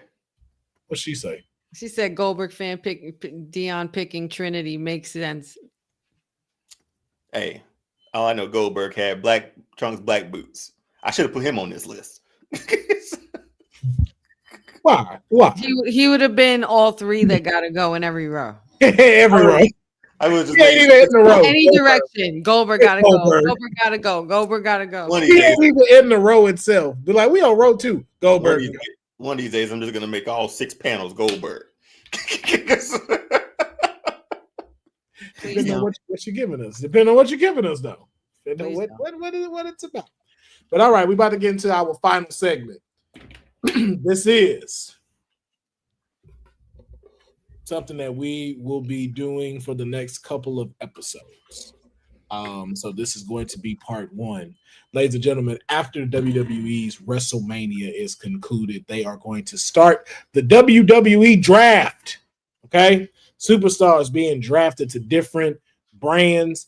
NXT stars also included. So we thought it'd be only fair that Kayfabe do their own fantasy draft. That is right, ladies and gentlemen. We are going to do our own Kayfabe Podcast 2025 draft. Now, this is where it's going to get very interesting. We have all been given our own brand. All right. Now, of course, it is only right, since Honey is the watch-along expert of Honey Night SmackDown, that she will be the GM of SmackDown for Kayfabe's 2025 draft. That is right. It is Wrestling with Honey, who is the GM. Nick Aldis is out of here for this in our world. All right. And so, of course, as I am Mr. NXT himself, I will be taking over as the GM for NXT in this draft. Now, of course, it only leaves one, the flagship brand. Kayfabe draft sounds like a fire-ass beer. Yes, it does. It does. And so, last but certainly not least, we have Deonne taking over Adam Pearce's spot as the GM from Monday Night Raw. Now, here's the way this is going to go. We are going to do 5 rounds. No, we're going to do 6 rounds of these, and we're going to do 2 rounds each episode. So today's episode, you're going to see the first 2 rounds of selection picks for our WWE draft. Now, the rules are stated that it can be from any of the 4 brands. See, I threw up 4.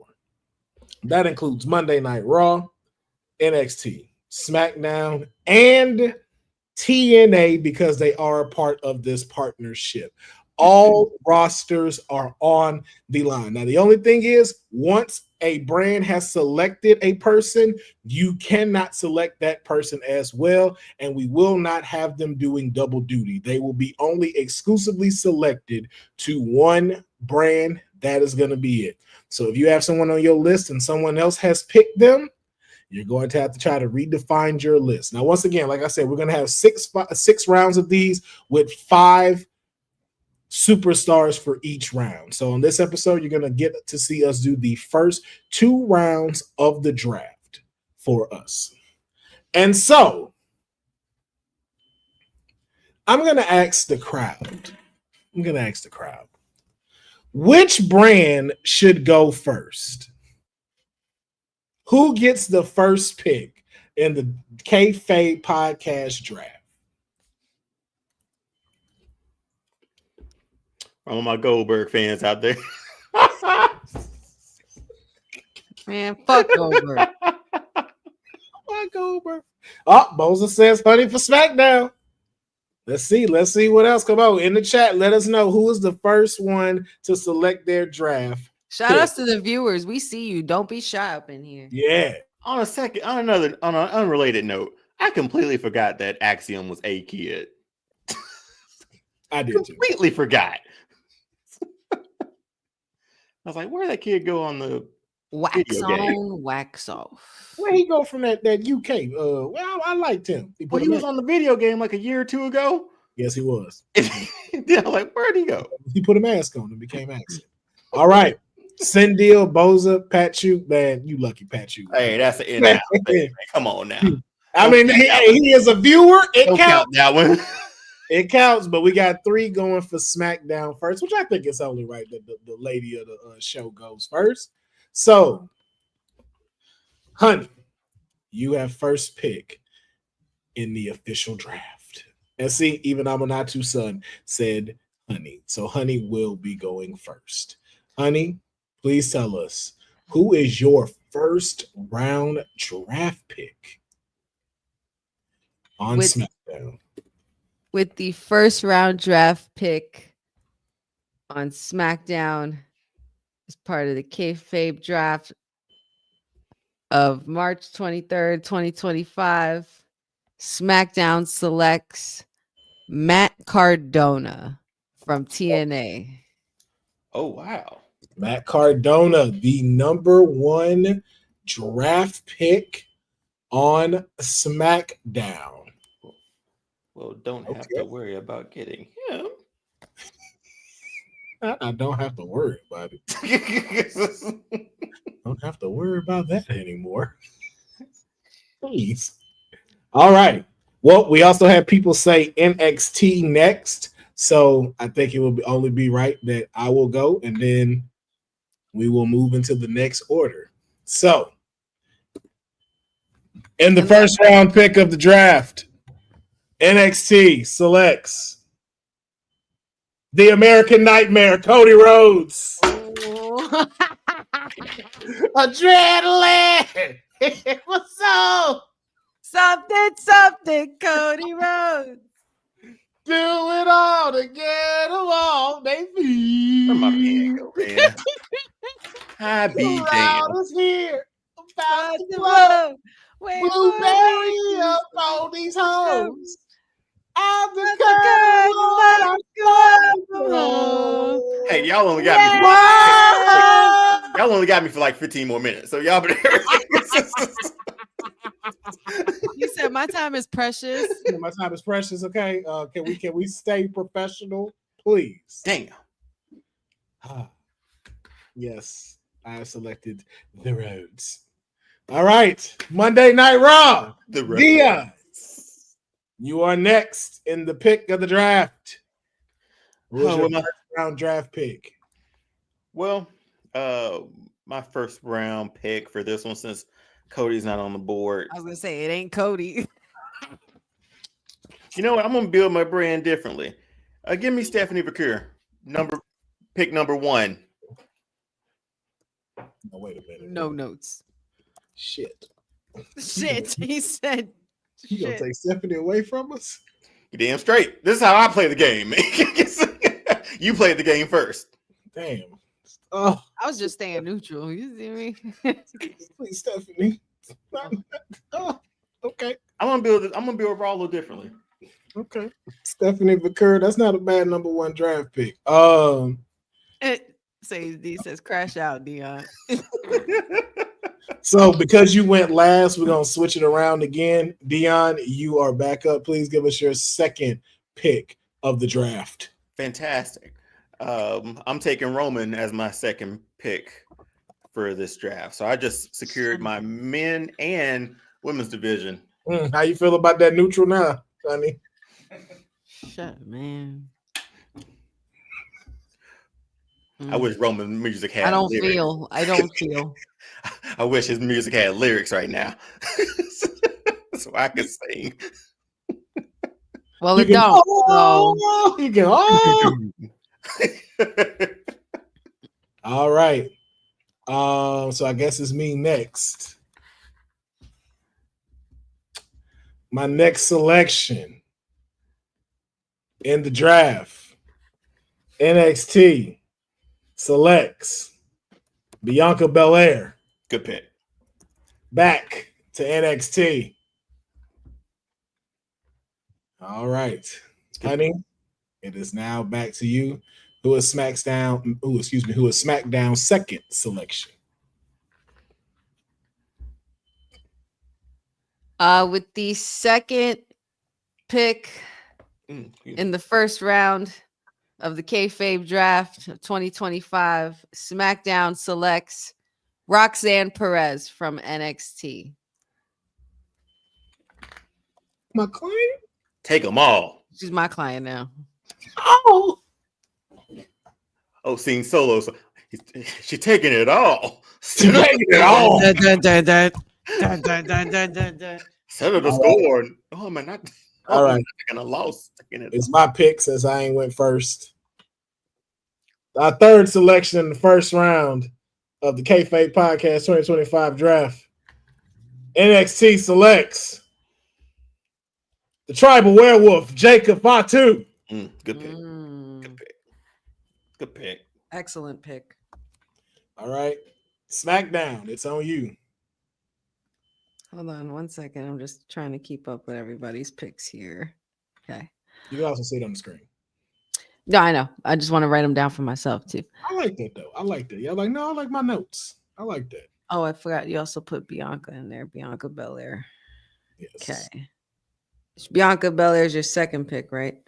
Yes. Okay. Third pick was Jacob Fatu. Okay. Let's see. With the third pick of the draft in the Kayfabe draft for 2025, SmackDown selects Excuse me. Hold on. Sorry, I lost him. Where did I see him? Oh yes. Okay. SmackDown selects Dominic Mysterio. Ooh, man. Good pick. I had him. Greatest luchador of all time. Fantastic pick, man. Damn. All right. We're moving now over to Raw. Raw, you're up. Damn, I gotta take her. Give me Rhea. All right, Rhea Ripley staying on the Raw brand. And then it's back to you again. Give me. Oh man, You have three more picks. It's 3 more picks in this one. We got 2 more picks in round 1. Oh, 2 more. 2 in this, so I have 1 more after this. I need mid card. Give me Oba. Oba's not mid card. No. I didn't say that. I was like, I need to structure. Hey, worry about your list, okay? All right, well, shit. Hey, I will. You know what? I will. Taking all my babies. I'm taking all my babies away from me. Honestly, this is what the draft is supposed to be. I know, but damn, man. You're taking all of your people. All I know is, never mind, because he did pick Cody Rhodes. So I was gonna say none of us wanted Cody Rhodes, but apparently NXT does. Hey, listen, man, we need the ticket sales. All right, we need these sales. My 4th pick in the draft, NXT selects Joe Hendry. Oh, you son of a bitch! I believe in Joe Hendry because Very in nice. London, in Paris, and Tokyo. Very nice. Very nice. Yes, indeed. I know, right? I know, Sage D. I took his Cody. Now he's just going after all my kids. Both of them. I'm like, my babies? Not my little babies. You gonna take Oba and Stephanie? Why you take Julia? I look like he said nothing. I look back down at his notes. SmackDown. You're up with your 4th pick. He don't give a damn. Oh shit. Your turn, honey. All right. With the 4th pick in the Kayfabe draft for 2025, SmackDown selects. I ain't no worker.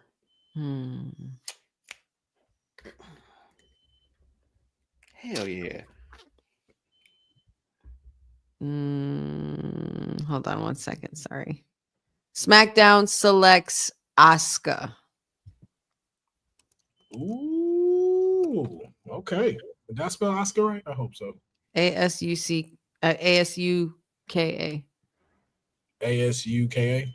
Yeah. Okay. I don't know. I always get nervous. Asuka. Yeah. I feel like I ain't spelling it right. And I don't want to be disrespecting Oscar like that. All right. But it's up to you again. Your final pick in round 1 of the draft, honey. For SmackDown. Final pick in round 1 for SmackDown. Excuse me. How's that?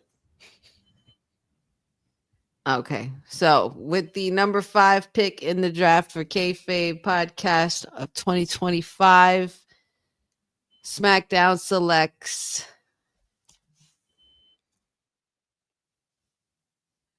Penta. the blue brand is taking Penta. Dang. How you feeling about that, Deonne? I'm cool. Yeah, okay. Ain't no problem, Skip. There ain't no problem. Ain't no problem. Skip. All right. There's some good pickup for the second round, though. So I think I'm okay. My round 1 final draft pick, NXT selects Zelina Vega, where we will treat her right, and she will get championship opportunities. Welcome, Zelina Vega. She just got to SmackDown, but okay, I understand. I love the push. We want her. And she's going in the main NXT Women's Championship. So she beating Stephanie McCurry? That's what you say? I mean, listen, somebody gonna beat Stephanie McCurry before this happens with Zelina. But Zelina will be champion over here on my brand. Okay. She will be champion. All right, sir. Raw's final select in the round 1 draft pick. I am taking AJ Styles. Ooh, Okay. nice. I mean, you technically got him, but I get you. You're gonna secure him. I feel Right. that's smart. You didn't say people were locked. Everybody's open. It's open season on the roster. Well, yeah, I mean, but technically, it's like he's still there. But I get you. You locking it down. I get you. I got a plan here, man. He's like, I'm locking it down. Fuck all that. Okay. So we are now entering round 2 of the draft. And I am up next to go first. So, in the second round of the draft, NXT selects Montez Ford. And the Street Profits. No.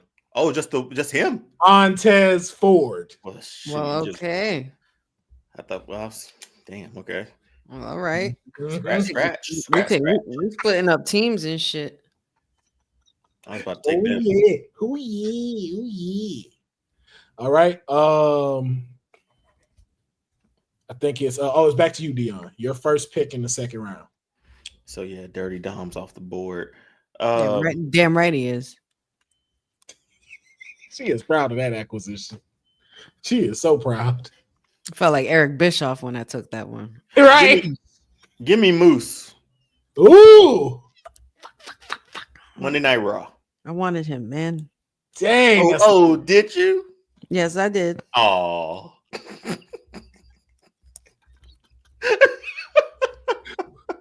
What does Pop call it? I believe it's called tough titty.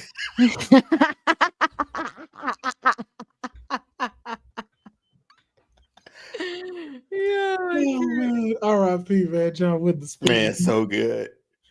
All right, honey. It's back on you. We are at round 2 of the draft. Who does SmackDown select? Round 2 for the Kayfabe draft of 2025. For the first pick in round 2, SmackDown selects Ariana Grace, liaison from TNA, although still part of NXT. Okay. That's a good pick. I'm not mad at that one. I need my Chelsea in my brand, you know.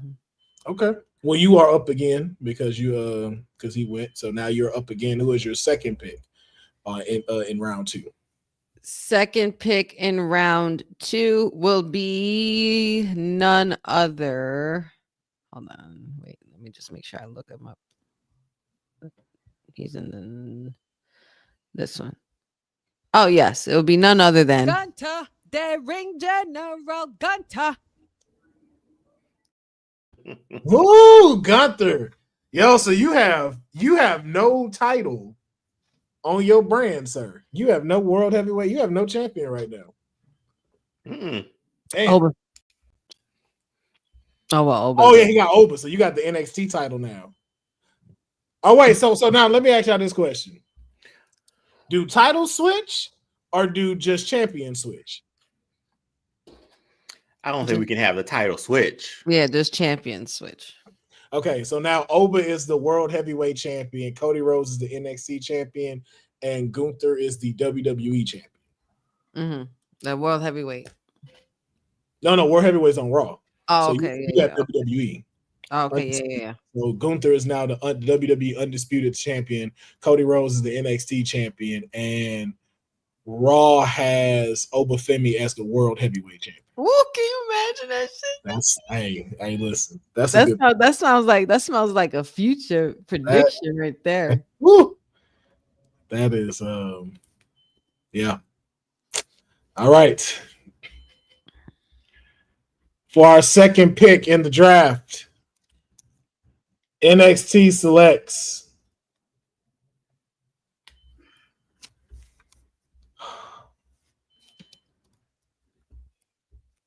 trying to think if I want to do this tonight. Damn. Liv Morgan. Ooh. Good pick. A lot of history with her and Bianca and Selena. Could work with that there. Oh, yeah. All right. Deonne, it's your turn.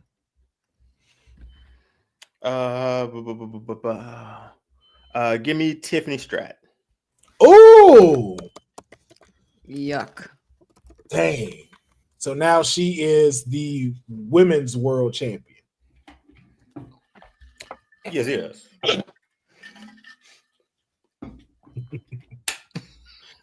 My third. Oh yeah, my now.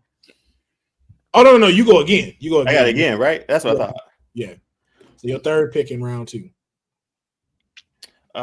Give me. I want a solid women's division. Give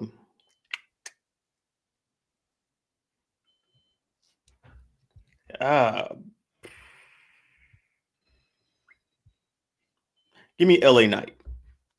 I like that. Oh, man, he was on my choice too. He was on my choice. So now he is the Intercontinental Champion. Yeah.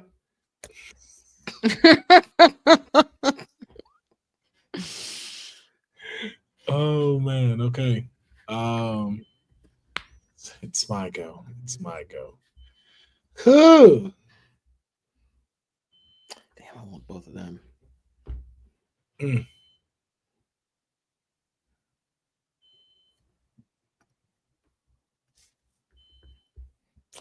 In round 2, our selection over at NXT.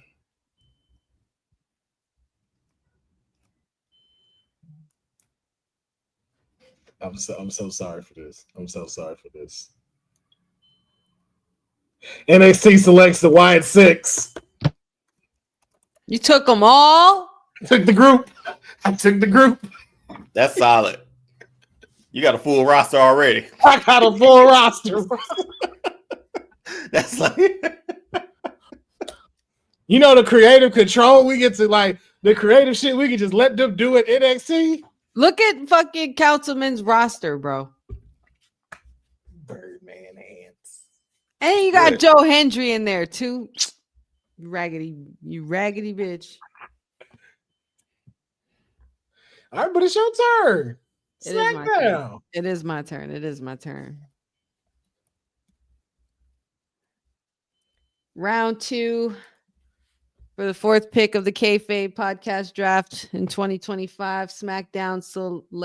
Number 3. Number 3 pick.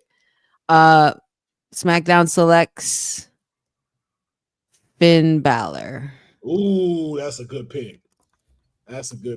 Away from the Judgment Day, I think you'll have him do wonders. Hey man. Hey man, listen. It's Montez time. What's going on, Sly Cooper? Don't be over here with all that. We don't need all of that. Okay, they did their time. This is Montez's time now. All right, I picked who I picked. Am I missing somebody? Oh, You're missing a lot of people. The 4th person in the draft. Oh, that's he's not a second round pick. NXT selects Drew McIntyre. Wow, that's fucking grimy. He's got good shit there. All right, SmackDown. It's back on you. Oh, back to me. No, because then you go last and then get another pick. Oh, so it's back on me? No, it's back to Honey. Oh, sorry. I went first. This is another, for the 4th, I went first. With the 4th pick of the draft, round 2 in the Kayfabe draft 2025, SmackDown selects main event Jey Uso. Good pick. Uso! Damn, that's a tough hit for Monday nights. We good. He's like, we good. Give a fuck. Mm-hmm.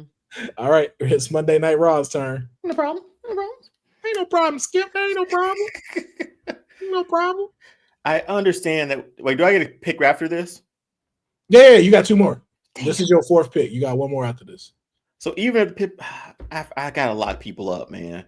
Like that's where it comes down to, right? Hey, Braun Breaker. Braun Breaker staying on Monday Night Raw. Now, here's the only conundrum now with that. You damn right I got both ties. I'm keeping Honey does not have a big card anymore. I'm keeping Honey Honey, he just took your U.S. title with him. But bring that European title back.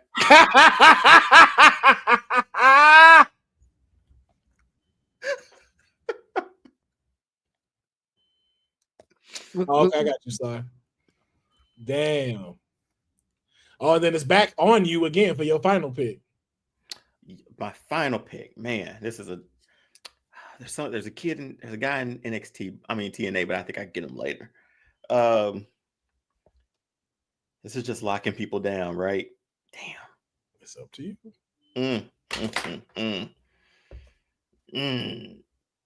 Give me Soul Ruka. I'll finish out my Soul Ruka. You raggedy bitch. You raggedy bitch. Okay. My final pick in round 2 in the draft. Wait. Oh, yeah, you have one more. NXT selects Io Sky. I'm anxious to honey picks because I'm. So that means Stephanie McCurry is your world heavyweight champion and Io Sky is my NXT champion. Yep. And North American champion. Stephanie has 2 belts. Well, that's if I decide to not pick Lyra. Then we just switch. But at this point, I'd rather pick the boat. I'd rather pick the boat. Honey, who you got? Is it Honey's turn? Yep. Last and final one. For the second round of the Kayfabe draft, with the 5th and final pick of round 2, SmackDown selects Alexa Bliss. Damn it! Oh, I should have settled when I had the chance. I should have settled when I had got a lot of people up with it. Wait, is she not included with the Y6? No, she's not. No. I tried. Wait, well, no, she's not. She's not technically a member yet. She's technically not a member yet. We don't even know yet. You gonna deny me of that story though, for real? You gonna really deny me of that story? I'm doing it because I'm sticking with what I said. I didn't want her near the story yet. I got so many. Don't work towards that in the next year's draft. That's a good round 1 and 2. You shouldn't have taken Joe Hendry or Zelina. What? You took Roxanne Perez. You didn't take her at all. I was getting there, then you took her. We got more draft, y'all, later. We do have more draft. We still got 5 more rounds to go. I hate to push us through here, but yeah.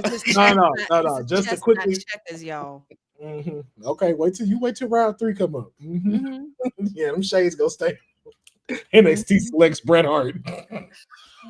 You would never. I would. You would never. No, you wouldn't. All right, but just a quick one for our audio folks.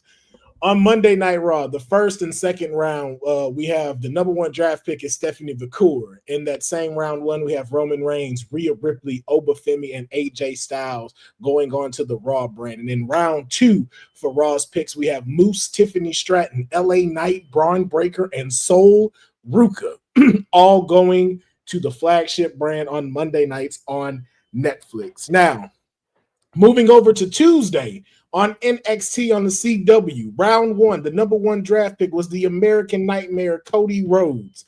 And along with that is Bianca Belair, the Tribal Werewolf, Jacob Fatu, Joe Hendry, and Zelina Vega.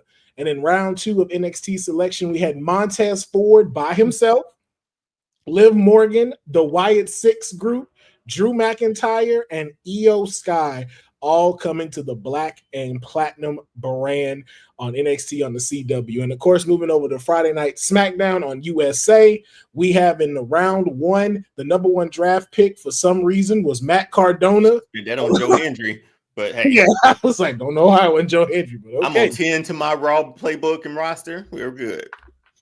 But also in there is, of course, my former client, Roxanne Perez, Dominic Mysterio, Asuka, and the man with no fear, Penta. And in round 2, filling out the SmackDown roster, coming with the heat, Ariana Grace, Gunther, the in-ring general, Finn Balor, main event, Jey Uso, and of course, the Twisted Bliss herself, Miss Alexa Bliss. That's a strong finish. That's a strong finish. That's a Thank you. strong ass finish. Thank you. Thank you. All these rosters are pretty fucking lit, if you ask me. Yes. And this is just 2 out of the 6 rounds. We still have 4 more to go. So I see what you did there, Patchu. yeah. So y'all want to keep staying tuned because we're gonna try to squeeze these out within the next 2 episodes. Yeah. So we'll be doing the next 2 rounds on the following episode. But that is gonna wrap up this episode of Kayfabe Podcast. We want to thank each and every one of y'all joining. I think too this evening time is a lot better. I think we might start. This is very relaxing for me. Yeah, and I think it's easier for the crowd and stuff like that too, because shout out to all of y'all that came through and dropped in, and we appreciate each and every single one of y'all checking out today's episode. Y'all know where to follow us. So we don't keep it like that because Deonne got to get up out of here. Normally we do shoot the ish, but we he needs to go. Honey just got off work from Hogwarts, so they got to go make sure they jet and helicopter gets fueled for the week. So we're gonna go ahead and just end it right here. Thank y'all to each and every single one of you checking out the show. Make sure you like, comment, and share the videos, share the Instagram. So y'all don't have to keep hearing this in the background. I can finally get out of Gotham. Okay. We can all start making Honey McDuck money just like her. You know what I'm saying? But thank y'all for tuning in. We are going to catch y'all next time. Peace.